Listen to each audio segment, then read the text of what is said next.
خواتین و حضرات، سورہ آل عمران آیات 136، 134، 135۔ ارشاد باری تعالیٰ ہے الذین ینفقون فی السراء والضراء۔ یہ بیسیکلی تذکرہ ہو رہا ہے اہل جنت کا۔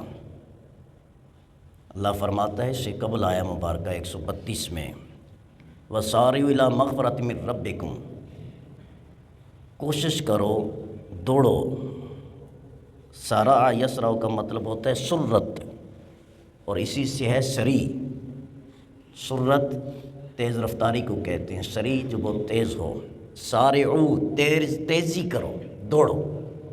الہ کس طرف دوڑو؟ الہ مغفرۃ من ربکم، اپنے رب کی بخشش کی طرف دوڑو۔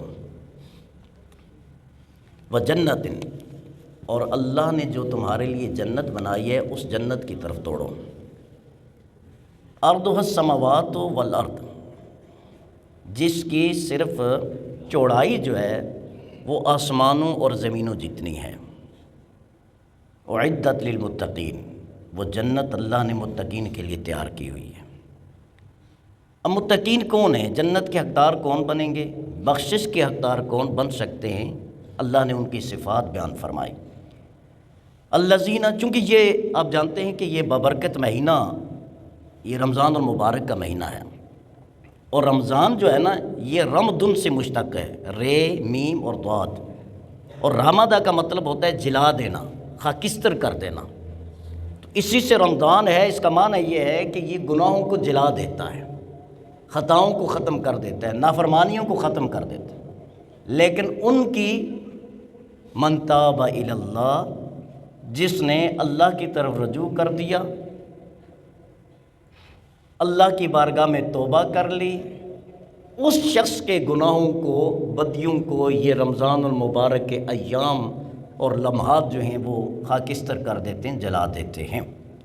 اب اگر میں آپ سے سوال کروں کہ ہم رمضان شریف کے روزے کیوں رکھتے ہیں، ہم نماز کیوں پڑھتے ہیں، ہم جمعہ پڑھنے کیوں آئے ہیں، ہم زکوٰۃ کیوں ادا کر رہے ہیں، تو میرا خیال ہے ہر ایک کا ایک ہی جواب ہوگا کہ مجھے دو چیزیں رب سے چاہیے، ایک بخشش یعنی میرے گناہوں کی مغفرت، اور دوسرا میرا اخروی ٹھکانہ جنت بن جائے۔ میرا خیال نہیں ہے اس کے علاوہ کوئی بندہ یہ کہے گا کہ میں عبادت اس لیے کرتا ہوں کہ مجھے یہ بھی مل جائے، یہ بھی مل جائے۔ عام طور پر بلکہ 100% مسلمان کوئی بھی نیکی کرتا ہے، کوئی بھی نیک عمل کرتا ہے، کوئی بھی عبادت کرتا ہے، اس کی نیت جو ہے وہ یہ ہوتی ہے کہ اللہ میرے گناہ معاف فرما دے اور مجھے جہنم سے بچا لے، میرا ٹھکانہ جنت بنا دے۔ تو اللہ فرماتا ہے ساریو، اگر تمہیں یہ چاہیے تو دوڑو، وقت کم ہے، وقت مختصر ہے، وقت اتنا نہیں ہے۔ ابھی آپ غور فرمائیں، ہر بندہ یہ کہتا ہوا نظر آ رہا ہے کہ جناب سال مہینوں میں گزرتے ہیں اور مہینے ہفتوں میں اور ہفتے دنوں میں گزر رہے ہیں۔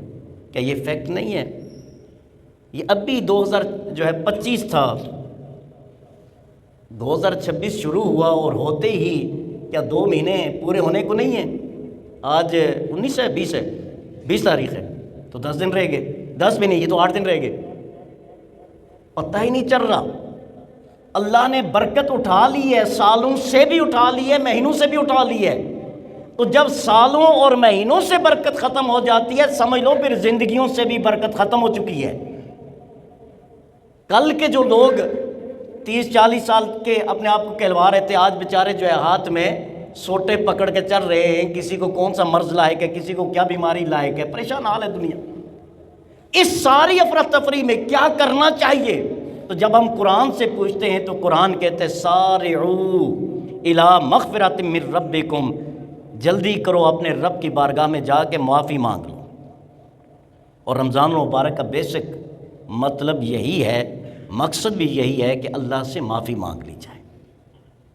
اب یہ بات اس لیے میں زور دے کے آپ کی خدمت میں عرض کرنا چاہ رہا ہوں کیونکہ صرف عبادت کرنا جو ہے نا اس کا بڑا ثواب ہے، اس کا بھی بڑا ثواب ہے، بڑا اجر ہے، لیکن معافی مانگ کے عبادت کرنے میں اللہ سکون عطا فرماتا ہے۔ ہم گناہگار ہیں، اگر رات کی تنہائی میں اپنے رب کی بارگاہ میں حاضر ہو کے اللہ سے معافی مانگ کے توبہ کر کے اللہ سے وعدہ کر لیں کہ یا اللہ آئندہ میں گناہ نہیں کروں گا، بچنے کی پوری کوشش کروں گا، پھر آپ نماز پڑھیں تو دیکھیں کہ اللہ کتنا اطمینان اور سکون عطا فرماتا ہے۔ تو اس لیے فرمایا سارعوا الی مغفرۃ من ربکم، اپنے رب کی بارگاہ میں مغفرت طلب کرنے کے لیے جلدی کرو، وجنۃ، اور اللہ کی جنت کو طلب کرو، اور وہ جنت کتنی ہے، عرضھا السماوات والارض، جس کا عرض، جس کی چوڑائی، ایک ہوتی ہے چوڑائی اور ایک ہوتی ہے لمبائی۔ آپ جانتے ہیں چوڑائی کسی بھی چیز کی کم ہوتی ہے بنسبت لمبائی کے، تو اللہ فرماتا ہے کہ جو میں نے تمہارے لیے جنت، ایک بندے کے لیے جنت کا جو ایک جنت کی ایک جگہ جو خاص اور مختص کی ہوئی ہے، اس کی چوڑائی اتنی ہے جتنے 7 آسمانوں اور 7 زمینیں ان سب کو ملا دیں تو جو ایک ادنا جنتی کے لیے جنت کی چوڑائی ہوگی وہ چوڑائی اتنی بنتی ہے۔ غور فرمائیں۔ اب میں آپ کو کیا بتاؤں، مجھ سے زیادہ جانتے ہیں سائنس کے بارے میں۔ یہ ایک آسمان میں کتنی گلیکسیز ہیں، اربوں گلیکسیز ہیں، ہزاروں کروڑوں بھی نہیں، اربوں گلیکسیز ہیں، پھر تارے، پھر یہ سیارے، یہ سیارچے، یہ سارے، یہ تو ایک ہیں، پھر سورج، یہ چاند، یہ تو سارا کیا ہے، یہ ایک آسمان ہے۔ اور کہتے ہیں، سائنس کہتی ہے کہ یہ ایک ستارہ جو ہے نا یہ اس زمین سے بڑا ہے، تو پھر اربوں کھربوں ستارے اور کہکشائیں اور گلیکسیز جو ہیں ایک آسمان کی۔ تو اللہ فرماتا ہے جو میں نے جنت تمہارے لیے بنائی ہے نا، یہ 7 آسمان اور یہ 7 زمینیں مل کے بھی صرف اس کا عرض بن سکتی ہیں، لمبائی کا آپ اندازہ کریں کہ وہ کیا ہوگی، تو اس کے لیے کوشش کریں۔ اب اللہ فرماتا ہے کہ یہ ملے گی کس کو، فرمایا اعدت للمتقین، یہ متقین کے لیے تیار کی ہوئی ہے۔ اب متقین کون ہے؟ میں بھی کہتا ہوں میں متقی ہوں، آپ کہیں گے ہم متقی ہیں، ہمیں سے ہر بندہ کہتا ہے میں ہی نیک ہوں، باقی سارے گناہگار ہیں۔ وہ مجھے شعر صحیح یاد نہیں ہے، مفہوم یہ ہے کہ جب اپنے عیبوں پہ نظر پڑی تو دنیا میں کوئی گناہگار مجھے پہ نظر نہیں آیا، اور جب تک اپنے عیبوں پہ نظر نہیں تھی تو اپنے علاوہ سارے گناہگار تھے، لیکن جب اپنے عیب سامنے آئے تو معلوم ہوا گناہگار تو میں ہوں، باقی سارے مجھ سے اچھے اور نیک ہیں۔ اب ہر بندہ کہتا ہے میں متقی ہوں، آج سود لینے والا بھی کہتا ہے کہ میرے پاس شرعی دلیل ہے میں متقی ہوں، آج رشوت لینے والا بھی کہتا ہے، آپس میں بیٹھ کے آپ سے لاکھوں روپے رشوت لے گا اور تراویح کی نماز میں یا عشاء کی نماز میں امام صاحب کے پیچھے کھڑا ہوگا، وہ اقامت پڑھ رہا ہوگا، ظاہر ہے وہ اپنے آپ کو متقی سمجھتا ہے نا، تبھی رشوت بھی لے رہے اور نمازیں بھی پڑھ رہے ہیں نا۔ میں نے کہیں سنا تھا کہ ہمارے اللہ ماشاء اللہ، سب کی بات نہیں کرتا ہوں، کہ سرکاری ملازمین جو ہوتے ہیں اللہ ماشاء اللہ کہ وہ آفس جانے کی گورنمنٹ سے تنخواہ لیتے ہیں اور کام کرنے کے پیسے جو ہے لوگوں سے لیتے ہیں۔